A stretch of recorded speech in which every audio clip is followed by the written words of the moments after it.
टुनटुनी और उसकी 7 साल की बेटी पिंकी बहुत ही करीब थे। टुनटुनी के पति की मौत के बाद से ही टुनटुनी और पिंकी बड़ी मुश्किलों में जी रहे थे।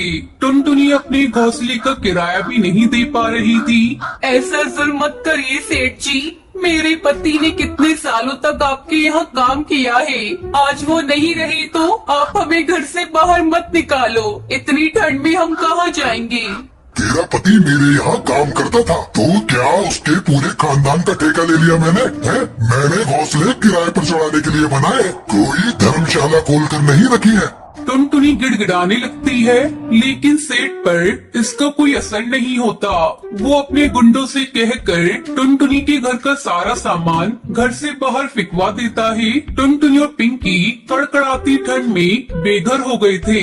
दूसरी तरफ सेठ जैसे ही घर पहुंचता है, उसकी बीवी उस पर गुस्सा करने लगती है। फिर अकेले आ गए, मैंने कहा था ना आज घर में नहीं घुसने दूंगी। अगर कोई नौकरानी नहीं लाए तो। पुरानी नौकरानी को काम छोड़े 2 दिन हो गए, तब से सारे काम मुझे ही करने पड़ रहे हैं। अरे भाग्यवान, बस आज के लिए माफ कर दो, कल पक्का मैं किसी को ले आऊंगा।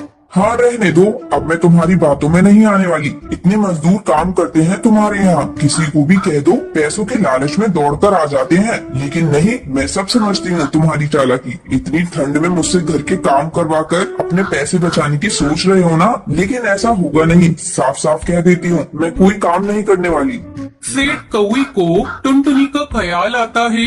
ऐसा नहीं था कि उसे टुनटुनी के लिए कोई हमदर्दी थी या फिर वो टुनटुनी की कोई मदद करना चाहता था, बल्कि वो तो टुनटुनी के रूप में एक सस्ती नौकरानी चाहता था। वो तुरंत अपनी लकड़ी गाड़ी लेकर टुनटुनी के पास गया। टुनटुनी पिंकी के साथ अभी भी सड़क किनारे बैठी हुई थी। दोनों ठंड से कांप रहे थे।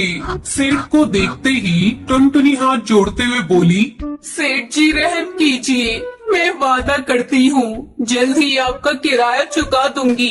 आपने अगर मदद नहीं की तो इस ठंड में मैं और मेरी बेटी जिंदा नहीं रह पाएंगे। सेठ जी रहम कीजिए।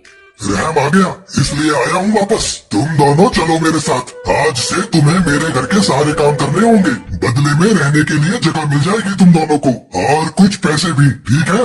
लेकिन एक बात साफ साफ सुन लो, घर के सारे काम तुम दोनों को ही करने होंगे, बिना किसी नानुकुर के। अगर मंजूर है तो बोलो, वरना मैं किसी और को देखता हूँ। मैं करूँगी ना सेठ जी, मैं सारा काम करूँगी। आपका बहुत बहुत शुक्रिया। सेठ टुनटुनी और पिंकी को लेकर अपने घर पहुंचता है और सुंदरी कौवी को उनके बारे में बताता है, लेकिन सुंदरी खुश होने की बजाय और नाराज हो जाती है। हे भगवान, तुमसे नौकरानी लाने को कहा था, जिम्मेदारी नहीं, इसे रखोगे कहाँ? ऊपर से इसकी बेटी भी है। अरे तुम बिल्कुल भी चिंता मत करो, तुम तो जी भर के काम कराओ इन दोनों से। तुम्हें नहीं पता आजकल नौकरानियों के दिमाग कितने खराब हैं। और रही बात रहने की, तो वो अपने घोंसले के नीचे जो खोल है वही रह लेंगी दोनों।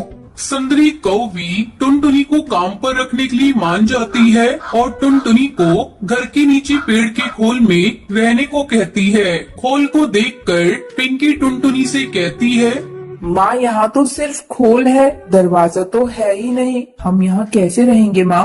मैम साहब, हम दिन में तो यहाँ रह लेंगे, लेकिन रात को।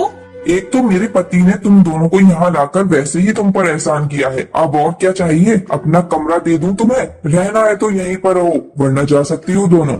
नहीं मैम साहब, हम रह लेंगे यहीं पर। बस अगर जमीन पर कुछ बिछाने के लिए और रात को ओढ़ने के लिए कुछ मिल जाता तो बड़ी मेहरबानी होगी। क्या मुसीबत है, रुको यहीं पर। सुंदरी कौवी कुछ ही देर में एक फटी पुरानी चादर लेकर वापस आ जाती है और उस चादर को वो टुनटुनी को देते हुए कहती है, ये लो, इसी से काम चलाओ, चाहो तो बिछाओ, चाहो तो ओढ़ लो। अब मुझे डिस्टर्ब मत करना, मैं सोने जा रही हूँ। सुबह मेरे उठने से पहले चाय और नाश्ता तैयार हो जाना चाहिए, समझी? सुंदरी अपने घोंसले